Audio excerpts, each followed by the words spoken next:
இன்னைக்கு என்னம்மா பிரச்சனை? தொலைபேசி எடுத்த பிரபா கேட்க, அதை ஏண்டி கேட்குற? எனக்கு மருமகன்னு வந்திருக்காளே ஒருத்தி, அவளும் அவ சமையலும். இன்னைக்கு அவ ஒரு ரசம் வைக்கிறேன்னு சொல்லிட்டு வச்சா பாரு, வாயில வைக்க முடியல. ஆனா உன் அப்பா அவளை பாராட்டி தள்ளுறாரு. அம்மாவின் பொறுமலை பொறுமையாய் கேட்டவள், அம்மா நீ பேசாம கொஞ்ச நாள் இங்க வந்து தங்கிட்டு போ என்றழைக்க, வேதாவுக்கும் பெண் வீட்டில் தங்கி வந்தால் தேவலாம் என்று தோன்றியது. அம்மா, ஊர்ல இருந்து வந்தது களைப்பா இருக்கும், இந்தா காஃபி குடி. பிரபா சொல்லி கொண்டிருந்த போதே கோவிலுக்கு சென்றிருந்த பிரபாவின் மாமியார் வந்தார். அடடா வாங்க, எப்போ வந்தீங்க? நல்லா இருக்கீங்களா? வேதாவின் அருகில் நாற்காலியை இழுத்து போட்டு அமர்ந்து கொண்டாள். அவருக்கும் தனக்குமாய் காஃபி எடுத்து வந்த பிரபா அவர்களுக்கு அருகே அப்படியே தரையில் அமர்ந்து கொண்டாள். பிரபா, எனக்கு இன்னைக்கு காஃபி கொஞ்சம் அதிக தித்திப்பா குடிச்சா நல்லா இருக்கும்னு தோணுது. நான் கொஞ்சம் சர்க்கரை சேர்த்துக்க போறேன், உனக்கும் எடுத்துட்டு வரவா என்று பிரபாவின் மாமியார் கேட்க, நீங்க இருங்க என்று சர்க்கரை டப்பாவை எடுத்து வந்தாள். அன்றிரவு உணவுக்கு சப்பாத்தி தயார் செய்தாள் பிரபா. ஆனால் வேதாவால் அதை கடிக்க கூட முடியவில்லை. குருமாவின் சுவையும் ஒன்றும் பிரமாதமாய் இல்லை. பிரபாவின் கணவனும் மாமியாரும் சப்பாத்தியை குருமாவில் ஊற வைத்து ஏதும் சொல்லாமல் சாப்பிட்டனர். ஏனோ வேதாவுக்கு மருமகள் பூஜாவின் மிருதுவான சப்பாத்தியும் சுவையான காய்கறி சப்ஜியும் மனதுக்குள் வந்து போனது. மறுநாள் பிரபா காலை உணவுக்கு இட்லி செய்ய, கல் போன்ற இட்லி வேதாவின் தொண்டையில் இறங்க மறுத்தது. எல்லோரும் அமைதியாய் சாப்பிட வேதாவால் பொறுக்க முடியவில்லை. இதுங்கெல்லாம் எதை போட்டாலும் சாப்பிடுங்க போல என மனதுக்குள் பொறுமியபடியே தண்ணீர் குடித்து குடித்து இட்லியை உள்ளே தள்ளினாள். பிரபா, அடுத்த முறை இட்லிக்கு ஊற போடும்போது 2 டீஸ்பூன் வெந்தயம், ஒரு கைப்பிடி அவல் சேர்த்து ஊற போடுமா. அப்படி போட்டா இட்லி இதை விட மிருதுவா மல்லிகைப்பூ மாதிரி இருக்கும்னு என் தோழி சொன்னான் என்று சம்மந்தியம்மா மகளிடம் சொல்வதை கேட்ட வேதாவுக்கு, இவங்க முன்ன பின்ன மிருதுவான இட்லியை சாப்பிட்டதில்லையோ என்ற கேலி மனதுக்குள் எழுந்தது. பிரபா, நான் சமைக்கிறேன்டி மதியத்துக்கு வேதா சொல்ல அதை மறுத்தாள் மகள்.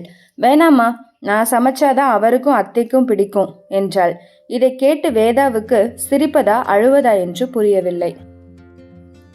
வந்ததிலிருந்து ஒழுங்கான உணவை சாப்பிடாததால் மதியம் சீக்கிரமே பசித்தது.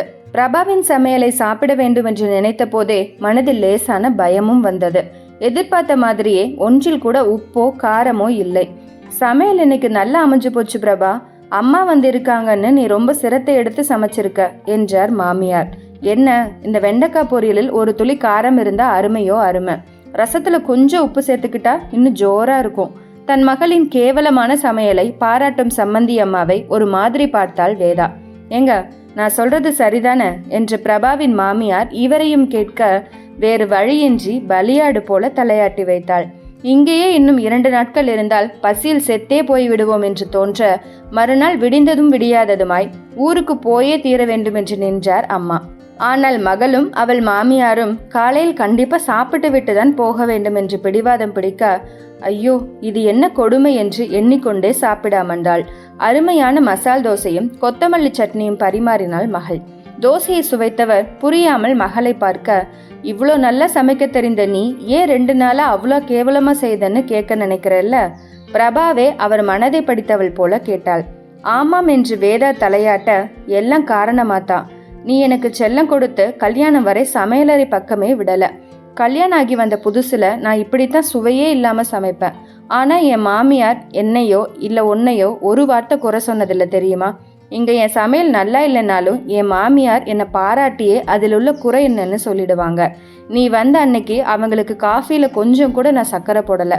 ஆனா அவங்க அதை குறையா சொல்லாம, இனிப்பா குடிக்கணும் போல இருக்கு, கொஞ்சம் சர்க்கரை கூட போடுன்னு சொன்னாங்க.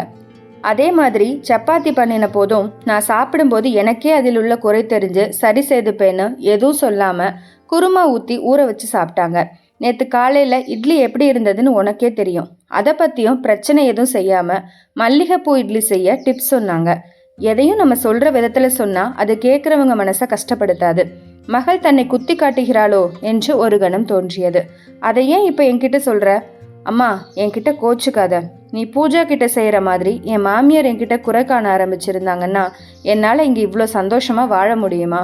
தன் மகள் தனக்கு அறிவுரை சொல்வதா என்று ஈகோ எட்டி பார்த்தது வேதாவுக்கு.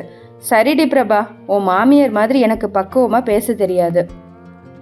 உன்னை மாத்திக்க பாரு, இதுக்கும் மேல உன் இஷ்டம் என்றவள் அம்மாவின் பதிலை எதிர்பார்க்காமல் கால் டாக்ஸிக்கு ஃபோன் செய்தாள். இப்போ எதுக்கு டாக்ஸிக்கு சொல்ற? நான் வாயும் வயிறுமா இருக்கிற என் மருமகளுக்கு ஏதாவது செய்து எடுத்துட்டு போறேனே. அவளுக்கு மைசூர் பாக் பிடிக்கும். தேவையான சாமான் வாங்க காசு தரேன். நீ வாங்கிட்டு வந்து தந்த பின் இனிப்பு கைமுறுக்கு எல்லாம் செஞ்சு எடுத்துட்டு நாளைக்கு போறேன் என்று கொஞ்சம் குரலில் சொல்லும் அம்மாவை புன்னகை ததும்ப பார்த்தாள் பிரபா. அம்மா, உன் மனசு எனக்கு தெரியாதா?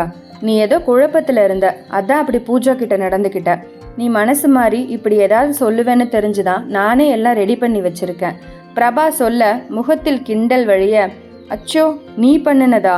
வேணா வேணா, என் மருமக பாவம் என்ற வேதாவை தன் இடுப்பில் கை வைத்து பொய் கோபத்துடன் பிரபா முறைத்தாள்.